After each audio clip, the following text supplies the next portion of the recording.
car la parole me fera du bien. J'ai l'impression que celui à qui tu es en train de parler ne croit pas en ce que tu déclares. Chante de voisin, dis-lui, il aura un changement. Tape dans la main de deux personnes, dis-lui, je serai changé. Amen. Est-ce qu'on peut acclamer Jésus-Christ de Nazareth? Waouh, waouh, waouh, waouh, waouh, waouh. On va s'asseoir dans la présence du Seigneur.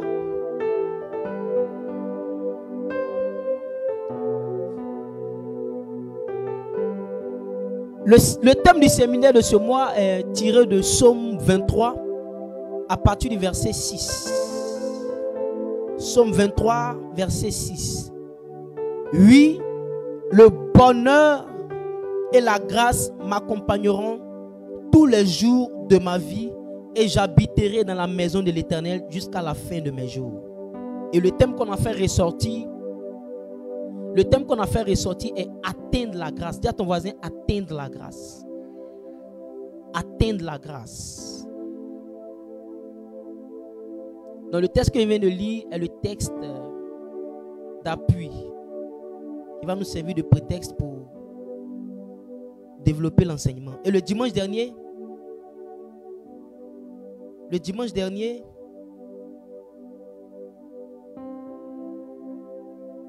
on a dit que atteindre la grâce, c'est le moyen par lequel, ou les moyens par lesquels on passe pour obtenir quelque chose. Donc atteindre, c'est parvenir à.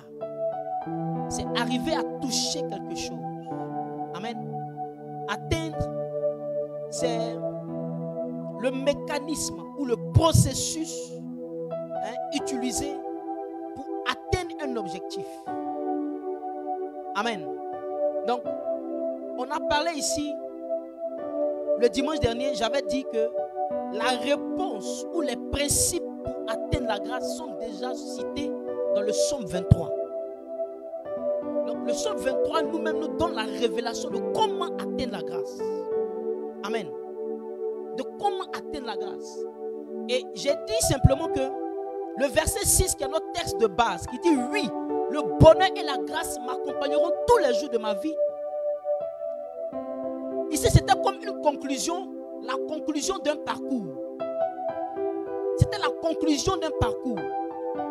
Il y a eu un développement et la conclusion c'est oui, le bonheur et la grâce m'accompagneront tous les jours de ma vie et j'habiterai la maison de l'Éternel.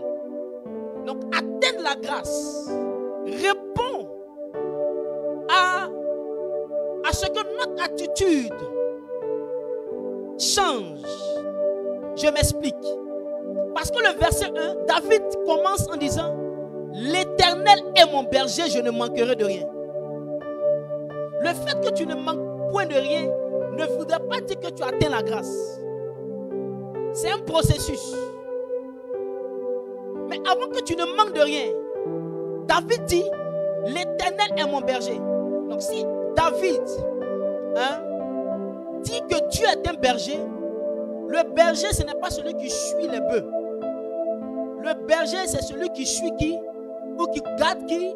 Les moutons. Le bouvier là c'est celui qui est derrière les bœufs. Amen. Mais David dit l'Éternel est mon berger, je ne manquerai de rien. Autrement dit, moi Samuel Kesegra, Dieu est mon berger et moi qui suis le mouton ou la brebis, je ne manquerai de rien. Donc, la première des choses, le premier principe, c'est un rappel de ce que j'ai dit le dimanche dernier. Le premier principe pour atteindre la grâce, c'est que Dieu doit être notre berger. Tant que Dieu n'est pas ton berger, tu ne pourras pas atteindre la grâce. Et à chaque principe, il y a une bonne conséquence. Mais cette conséquence ne voudrait pas dire que tu atteins la grâce. Parce que le premier principe, il dit quoi? L'Éternel est mon berger. Je ne manquerai de rien. Donc, le premier principe, c'est que l'Éternel est son berger. Et la conséquence, c'est qu'il ne manquera de rien. Amen. Donc, pour ne pas que quelque chose puisse te manquer, il faut d'abord avoir Dieu pour berger. C'est le premier principe. Le deuxième principe,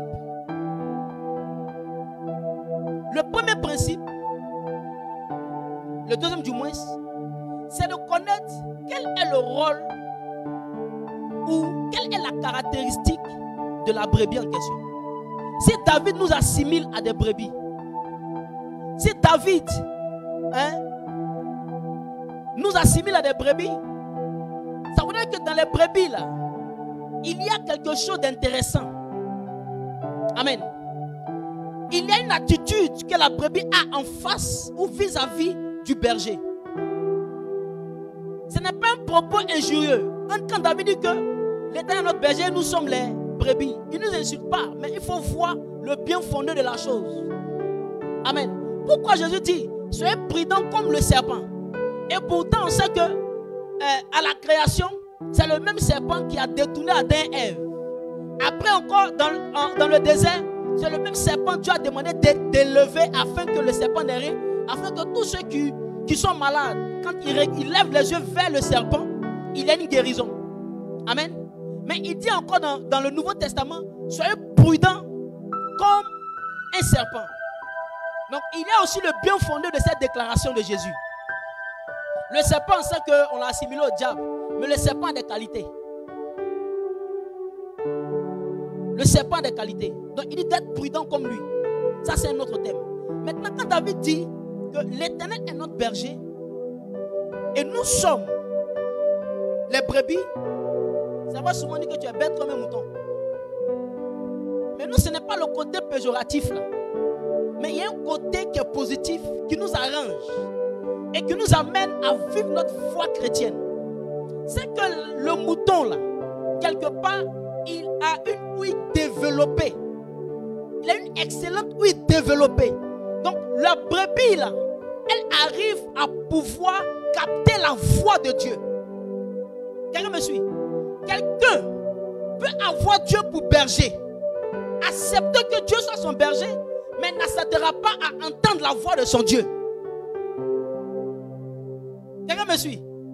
C'est pourquoi il y a des chrétiens baptisés, confirmés.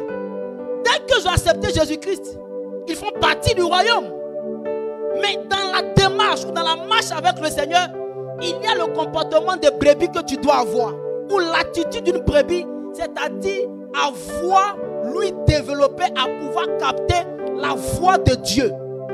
Parce que toute personne qui marche sans écouter Dieu, quel que soit le projet, quelle que soit l'allure du projet ou le bénéfice qu'on voit en projetant faire quelque chose, cela est susceptible, je dis bien, susceptible d'échouer parce que Dieu doit toujours donner le top départ. C'est pourquoi une brebis a la capacité d'être attentive et écouter ce que son maître lui dira. Est-ce que je parle à l'esprit de quelqu'un? Donc il faut avoir cette attitude-là, être à l'écoute de Dieu.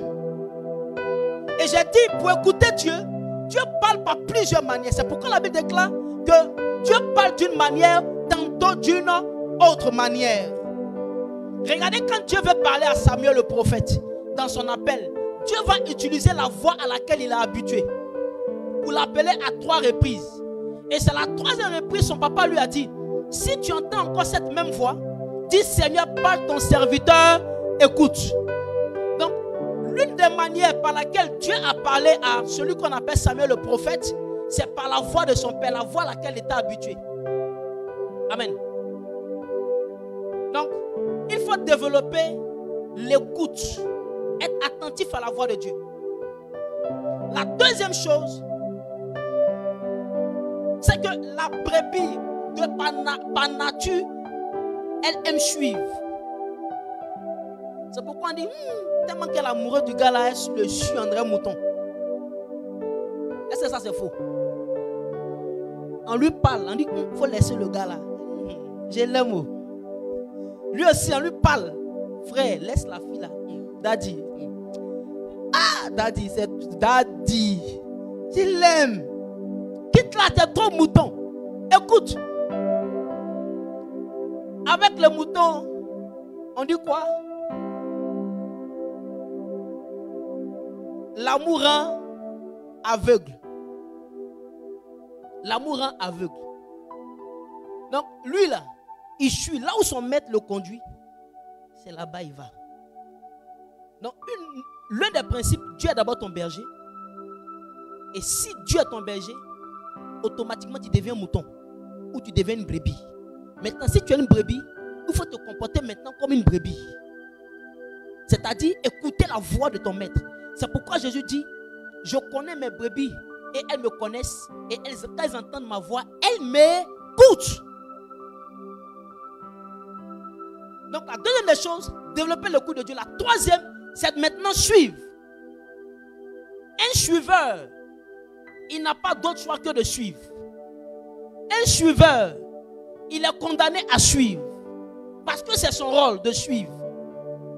Le suiveur. Donc les brebis aiment suivre. Donc nous qui sommes brebis, pour atteindre la grâce, nous devons suivre qui? Notre berger. Et notre berger, c'est Jésus-Christ.